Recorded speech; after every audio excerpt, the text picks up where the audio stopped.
Welcome to Pindar Poetry. We hope you learned something new. You begin by confirming what you're working with, model and iOS version, because settings differ across releases. Once done, remove any case and gently clear the receiver and speaker ports. Dirt muffles sound. Next, press the physical volume buttons while on a call and open Control Center to watch the in-call volume slider. This shows whether the system is adjusting output. If volume changes here but audio stays low, you're ready for the next diagnostic steps. Now you'll focus on software and routing. Turn off Bluetooth to prevent accidental audio routing to a paired device. Make sure Do Not Disturb is off. In Settings Accessibility, toggle phone noise cancellation and check headphone safety in Sounds to ensure no software limits.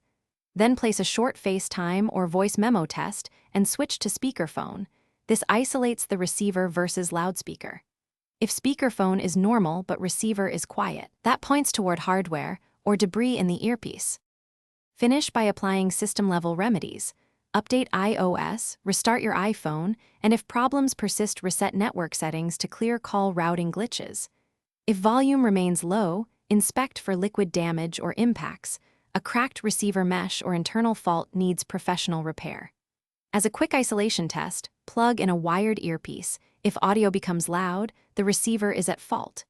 If wired audio also fails, mention this to the technician. Make sure to back up before any service. Thanks for watching. Consider subscribing if we helped you.